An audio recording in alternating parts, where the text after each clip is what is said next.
Have you ever wondered what it was like in the days of Noah? The Bible tells us in Luke 17 that just before the flood, people were going about their daily lives, eating, drinking, getting married, completely oblivious to the coming judgment. Jesus says, "So it will be also in the days of the Son of Man."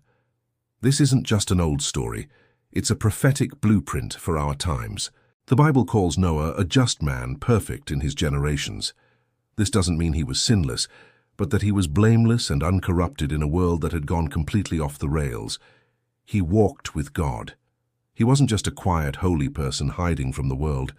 The book of 2 Peter calls him a preacher of righteousness. For 120 years, as his hands built the ark, his voice proclaimed a message of repentance and God's coming judgment. His entire life was a loud, visible warning that nobody seemed to hear. And what about that ark?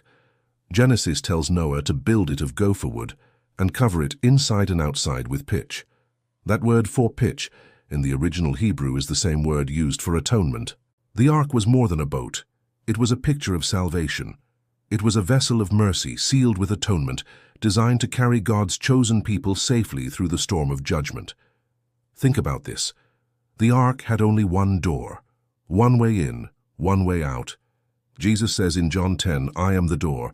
If anyone enters by me, he will be saved." The parallel is stunning and deliberate. The ark is a picture of Christ. The pitch is a picture of his blood, our atonement. The single door is his body, the one and only way to be saved. And just like the door of the ark was eventually shut by God himself, sealing the saved inside and the lost outside, one day the door of grace will also close. God's mercy is vast, but it is not endless. Every swing of Noah's hammer was a tick of the clock, counting down to a divine appointment. Let's look at the parallels. In Noah's time, the earth was filled with moral corruption. The thoughts of man were only evil continually. Today, we see a similar spirit in what we call moral relativism, where right and wrong are blurred and sin is often celebrated. The Bible also says Noah's world was filled with violence. Today, we're surrounded by it: wars, injustice, and a culture that can sometimes glorify brutality. People were apathetic toward God, consumed with their own lives, completely unaware of spiritual realities. Does that sound familiar?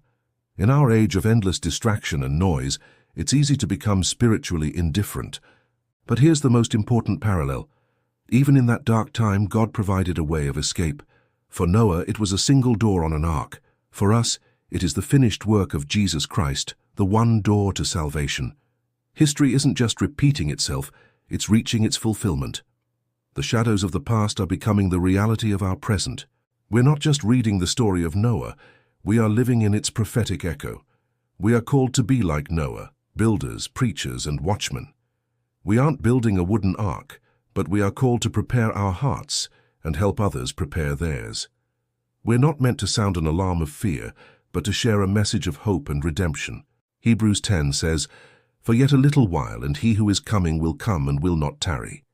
We live in a generation that must choose comfort or conviction, conformity or covenant. The door of salvation is still open, but the clouds are gathering. The time is short. Let the spirit of Noah rise in us, bold, passionate, and burdened for the people around us. Prepare your hearts. Be ready. Thank you so much for watching. If this message resonated with you, please like, share, and subscribe for more content that prepares us for what's to come. Stay blessed and stay ready.